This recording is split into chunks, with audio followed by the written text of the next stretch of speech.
Connue sous le nom de Dame de Fer, je suis ingénieure. Bienvenue dans l'émission L'univers vous écoute. Je m'appelle Afiwa et voici mon histoire. Entre études, aînés de famille, responsabilités et multiples déceptions amoureuses autour de moi, je me suis juré de rester femme célibataire à vie. Mais le cœur a sa raison que la raison elle-même ignore, n'est-ce pas? Je suis finalement tombée amoureuse d'un homme qui enseigne au cours primaire. Vous êtes d'accord avec moi que nos deux familles et mes collègues au boulot étaient contre cette relation.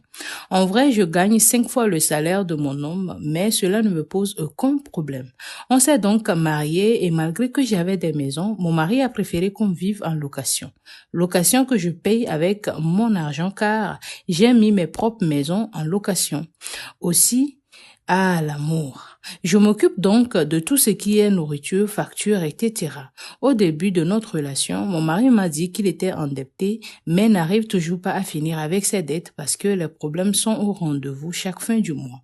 C'est donc la raison pour laquelle je lui ai proposé de gérer les finances de notre couple jusqu'à ce qu'il finisse avec ses dettes.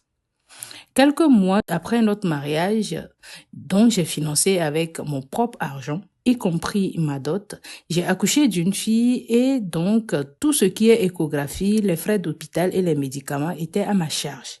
Je n'y voyais toujours aucun inconvénient car je me suis dit que si c'était moi qui étais paumée, mon mari ferait pareil et vu que je l'aime, je suis prête à tout pour lui.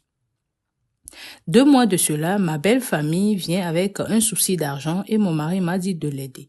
Je lui ai donc remis 200 000 francs pour relever son commerce, puis vient le jour où mon mari m'annonce qu'il a fini avec ses dettes. Il m'a promis qu'il allait maintenant me relayer et jouer son rôle de père et de mari, qu'il allait nous rendre fiers, ma petite fille et moi. J'étais super contente, mais depuis lors, si un membre de ma famille ou de sa famille vient nous rendre visite, mon mari lui dit de venir vers moi pour des problèmes car je suis sa trésorière. Et depuis qu'ils ont entendu ça, ils ne font que me dire des bêtises de tout genre. Ma belle-mère dit que je veux ruiner son fils avec toutes ces dépenses qu'on fait et mes belles-sœurs disent que c'est à cause de moi que leur frère ne s'occupe plus d'elle car je me suis accaparée de tout son argent, etc.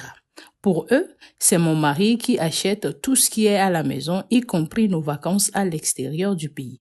Au début, je ne les calculais pas. Mais cette situation commence par m'agacer et j'aimerais leur faire part de la vérité pour avoir la paix. Mais je crains mon mari aussi. Comment est-ce qu'il se sentira après tout ça?